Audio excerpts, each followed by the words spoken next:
The Bride of Christ TV. Tuzungumze machache kuhusu Malaki 4:5-6. Nitasoma.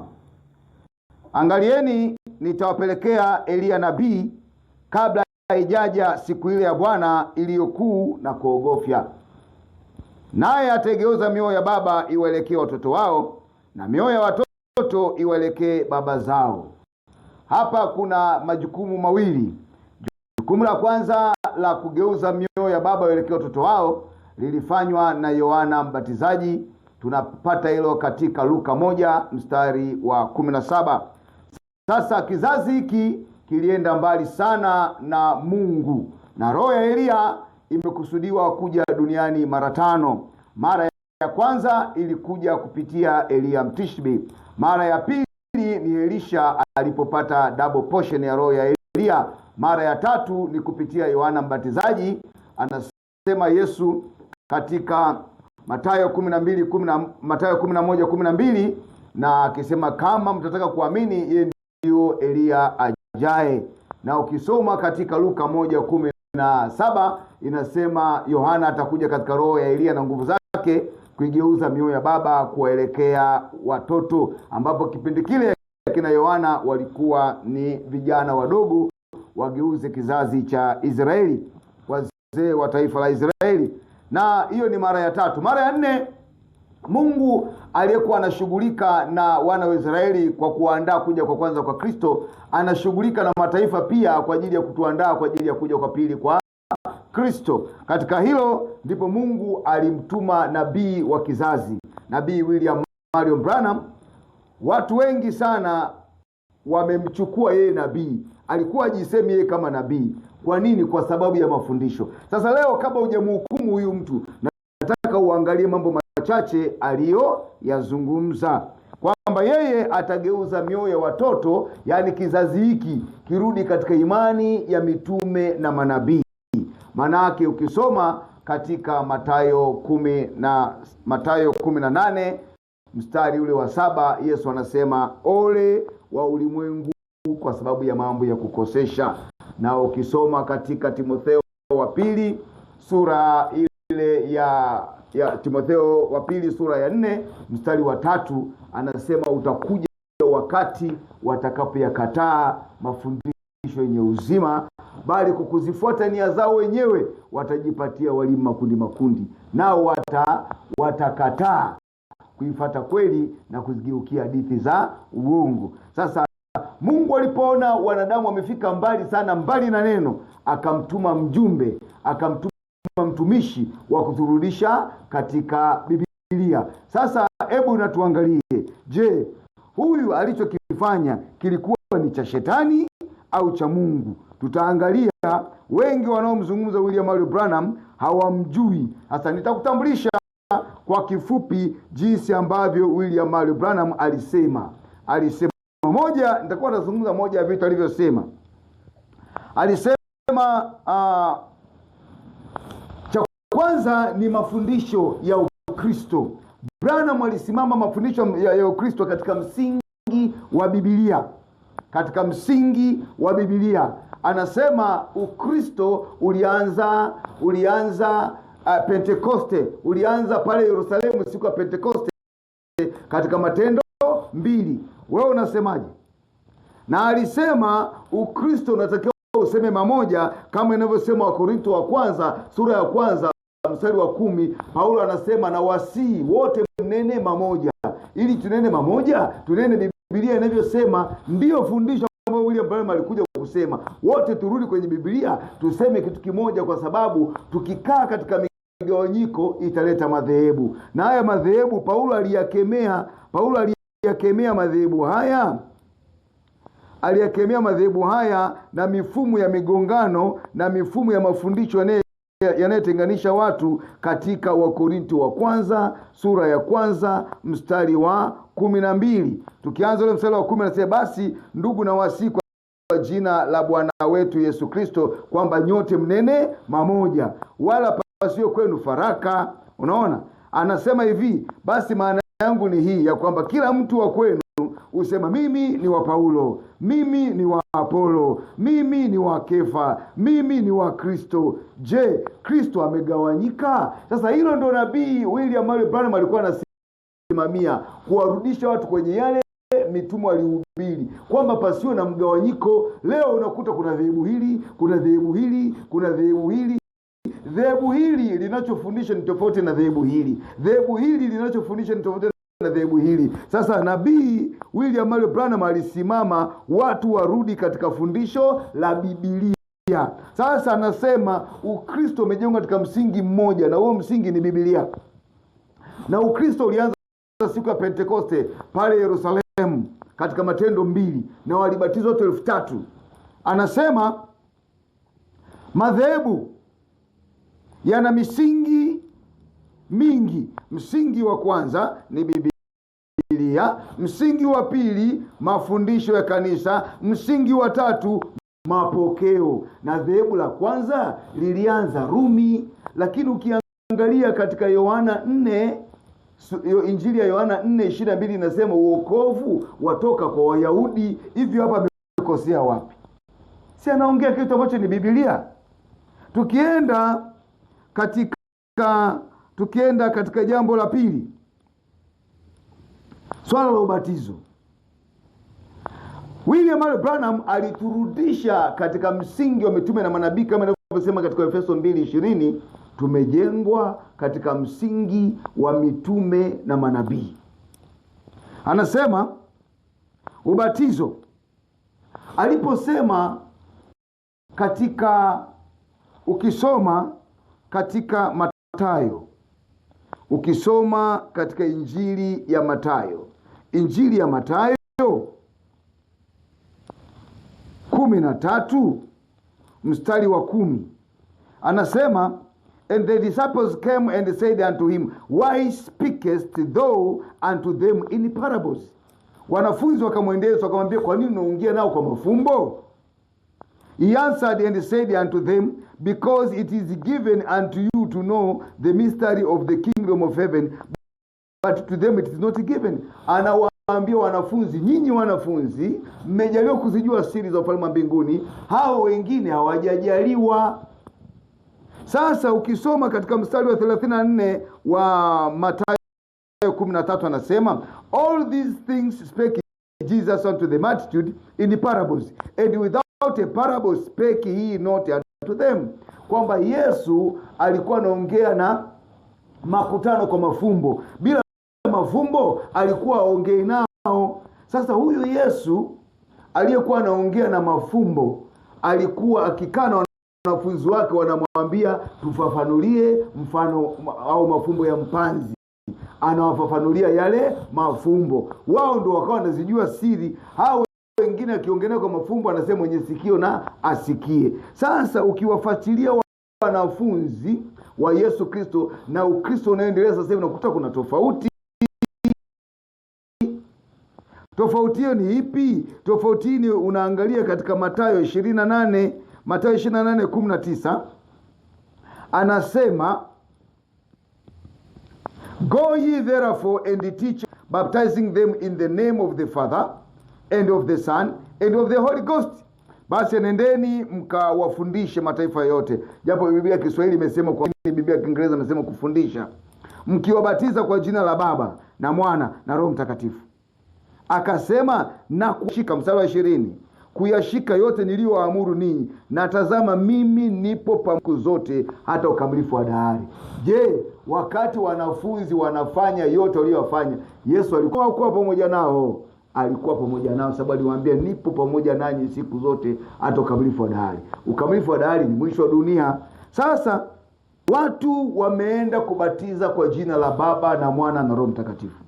Wanafunzi waambiwa wakabatize kwa jina la Baba na Mwana na Roho Mtakatifu. Siku ya Pentekoste watu 3,000 kwa jina la Bwana Yesu Kristo. Alafu na Mungu akafanya miujiza mingi. Katika Matendo 4 anawajaza tena Roho Mtakatifu, ishara kwamba wao waliifahamu siri. Na siri ni kwamba kwa jina la Baba na Mwana na maana yake walivyobatiza mitume katika jina la Bwana Yesu Kristo. Kwa nini? Nataka ukisoma katika Biblia Yohana sura ya 3 mstari 2 inasema, baada ya hayo Yesu na wanafunzi wake walikwenda mpaka nchi ya Uyahudi, nao akabatiza. Kwa hiyo ukisoma Yohana sura ya 4 mstari wa 2 inasema, lakini Yesu mwenyewe hakubatiza. Kwa hiyo wanafunzi wa Yesu walikuwa wanabatiza Yesu akiwepo. Alipoondoka waliendelea vile alivyowafundisha katika siri. Ndio maana walibatiza siku ya Pentekoste kwa jina la Bwana Yesu Kristo. Haya ndio Branham anasema turudi katika ubatizo wa mitume. Mbona tumia Efeso 2:20 tumejenga katika msingi wa mitume na manabii? Kosa lake liko wapi? Kosa ni hili, wanabatiza kwa jina la Baba na Mwana na Roho Mtakatifu. Sasa katika Biblia, rafiki mpendwa, amebatizwa mtu namna hiyo? Unapofanya jambo lolote jiulize, mwenzangu ni nani? Narifaa wapi? Hata mtu anapoandaa literature review anaangalia kuna watu walifanya research hiki kile unachokifanya ili niangalie walifikia wapi. Haya, hebu fanya nzima mwanzo mpaka Ufunuo. Kuna mtu amebatizwa kwa jina la Baba na Mwana Mtakatifu? Alafu Yesu aendelee kuonekania mpaka anamwambia katika Matendo 10 Kornelio muite Petro. Angeweza kumuita mkosaji? Na je, huyu Petro si katika Mathayo 16 mstari wa 18 na 19, utakachofungua duniani mbinguni imefunguliwa. Unataka niambie ubatizo katika jina la Bwana Yesu Kristo? Na je, hawa watu kama ungekuwa makosani, angalia. Petro ana wanafunzi wenzake 11 wanabatiza katika jina la Bwana Yesu Kristo, watu 3000. Anabatiza Samaria, nusu Wayahudi nusu mataifa, katika Matendo 8:16. Tazama tena, Paulo amekuja baadaye. Yule Sauli aliyekuwa anapinga amegeuzwa kwa Matendo 19. Anawaambia wote waliobatizwa vibaya warudie ubatizo, anawabatiza katika jina la Bwana Yesu Kristo. Alafu wewe rafiki yangu unabatizana katika jina la Baba na Mwana Mtakatifu, na mama mtu aliyebatizwa katika Biblia unasema pa hiki kitu? Hajakosea bwana. Hajakosea. Naomba nizungumze kitu kingine. Ukisoma katika Kolosai 3:17 inasema, kila mfanyalo kwa neno au kwa tendo fanyeni yote katika jina la Bwana Yesu Kristo. Sasa ubatizo si tendo, inabidi lifanyike kwa jina gani? Si ndio imeandika Biblia? Na si ndio watu wote msoma Efeso 4:5 inasema Mungu mmoja, ubatizo mmoja. Wa pili ni upi?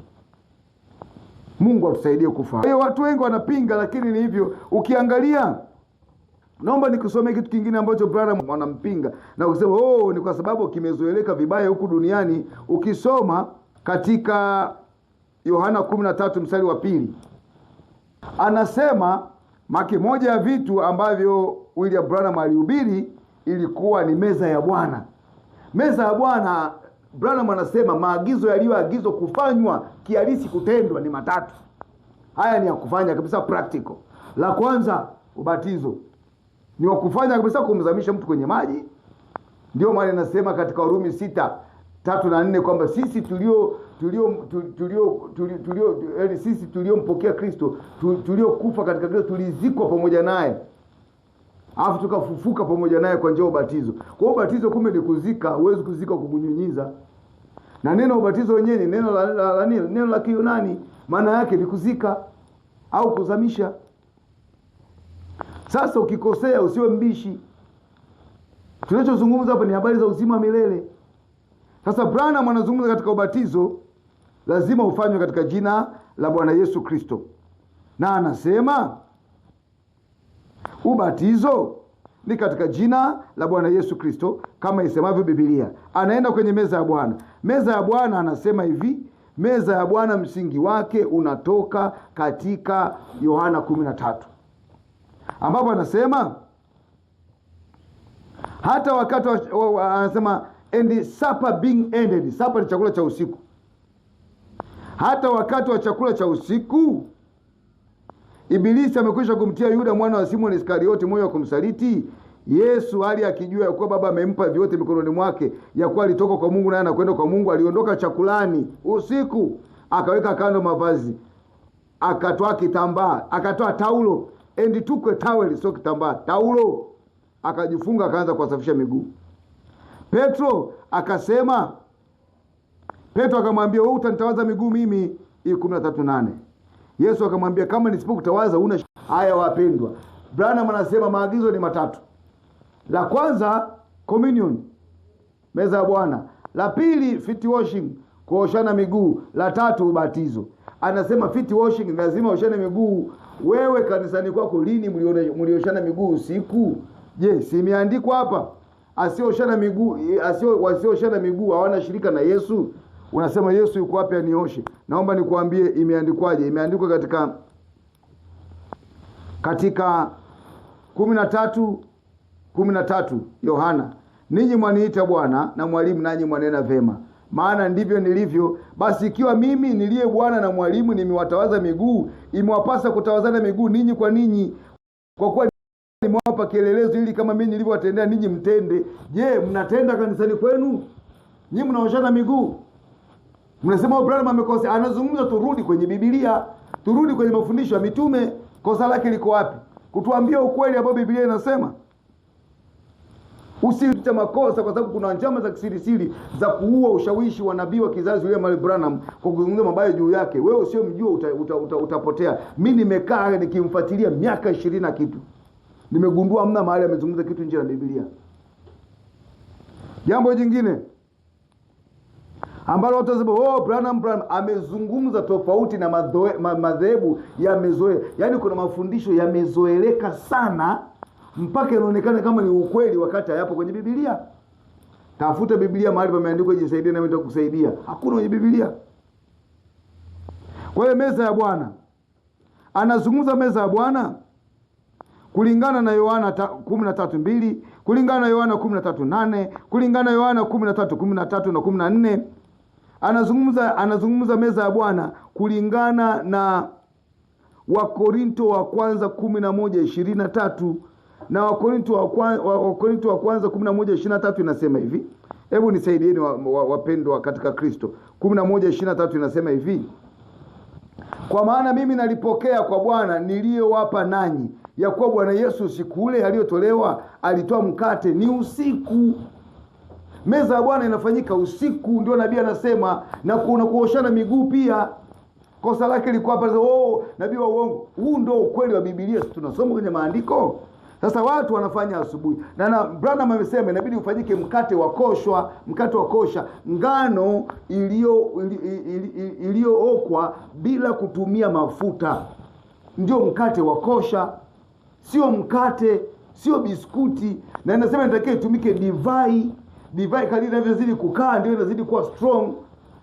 Na divai ndio imeandikwa katika Biblia, na sio juisi. Msifanyie mzaa Biblia, ndicho anachozungumza. Kosa lake liko wapi? Na anasema turudi katika imani ya mitume na manabii. Kosa lake liko wapi? Leo hii meza ya Bwana ilifanyika usiku. Tumesoma katika Korinto wa kwanza 11:23. Usiku alivyotolewa tu mkate. Tufanye hivyo kama alivyofanya. Yesu alifanya usiku, Paulo alifanya usiku. Alafu wewe na mchungaji wako mnafanya the Lord's breakfast. Wapendwa, wengine wanafanya the Lord's lunch. Alafu mnakula biskuti. Mnakunywa juisi na mikate ya boflo wakati ni mkate wa kosha. Kingine alisema kuhusu Ukristo. Ukristo ni mmoja dunia nzima kulingana na Matendo 11:26, na wanafunzi wa Yesu Kristo waliitwa Wakristo kwanza pale Antiokia. Unajua tungekuwa wote Wakristo tunatetea Biblia tungependana sana. Lakini ukitetea dhehebu lako na wewe unatetea dhehebu lake, ni rahisi kupigana hata kuuana. Ndio pale anasema Paulo katika Wakorinto wa kwanza sura ya kwanza mstari wa 12 na 13, Kristo amegawanyika. Nyingine, karama. Anasema kila kanisa la Kristo lazima liwe na karama. Ndio Branham anasimama hivyo, karama. Na anasema karama ziko 9. Wakorinto wa kwanza 12 kuanzia mstari wa 4. Karama ziko 9. Neno la hekima. Karama ziko 9. Neno la hekima, neno la maarifa, imani, matendo ya miujiza, uponyaji wa kiungu, unabii, upambanuzi wa roho, kunena kwa lugha na fasiri za roho. 9 hizo. Alafu anasema ziko huduma 5. Alafu yako matunda 9 ya Roho Mtakatifu. Wagalatia 5:22. Kosa lake liko wapi? Si anazungumza vitu vya ukweli, lakini hivi vitu madhehebu hayafanyi, makanisa mengi hawafanyi. Sasa wanaumia kwa sababu hawafanyi, wanamoja tumpinge, tuseme huyu ni mwongo ili tumuue ushawishi. Hautaweza kuua. Paulo aliambiwa ni vigumu kwa kupiga mateke mchokoo. Unaona niko hapa kwenye screen nikiwa nakwambia ukweli. Huu ukweli hautakufa. Ulianza toka kipindi cha mitume. Nataka nikuambie rafiki yangu mwema, makanisa mengi unakuta nguvu anazo mtume, wengine wote lala hoi. Nguvu anazo nabii, wengine wote lala hoi. Nguvu anazo askofu, wengine wote lala hoi. Kanisa ndilo lilo na karama lote. Kama sisi wote ni Wakristo, wote ndilo tuwe na karama. Angalia kule, Stefano yuko moto. Ukiangalia Filipo yuko moto. Petro kivuli chake kinaponya wagonjwa. Yohana anafanya miujiza. Ukiangalia Paulo anaanguka kwenye gorofa anafufuka. Ilikuwa ni miujiza kwa wanafunzi wa Yesu. Wewe ni mwanafunzi wa nani? Na ukisoma katika Matendo 11:26, wanafunzi wa Yesu jina lao jingine ni Wakristo. Sisi wote tunataka tuitane tu Wakristo. Lakini leo watu wamejiita sijui nini majina mbalimbali, mpaka majina mengine ya vitisho. Jeshi la Mungu aliye hai. Sijui nani, sijui nini na nini. Jamani, tunataka tuite tu Wakristo. Angalia mahali popote wanafunzi wa Yesu walijiita jina gani jingine zaidi ya Wakristo. Alafu angalia tulivyo leo. Jingine kwaya. William Branham anasema kwaya imeanzishwa na Konstantino, walikuwa wanamwimbia kule Rumi. Hebu angalia kwenye Biblia, nani alikuwa mwanakwaya katika wanafunzi wa Yesu? Hakuna. Lakini leo watu wanaweka kwaya, watu wachache wanaenda mbele. Ukisoma imeandikwa kila mwenye pumzi na msifu Bwana, Zaburi ya 150.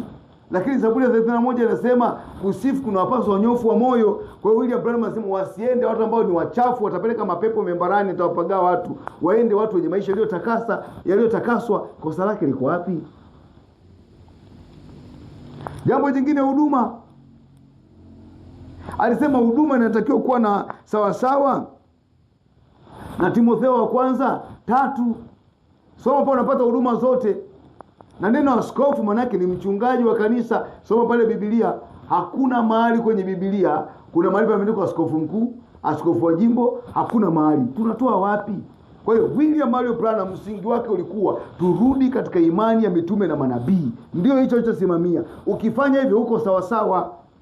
Hajasema watu wamfuate, hajasema watu wamwamini, amesema watu wamfuate Kristo, na amehubiri kabisa ujumbe unaitwa tazama aliko Kristo. Tutaendelea kujifunza mengi kadri tunavyoendelea. Mungu akubariki sana. Shalom.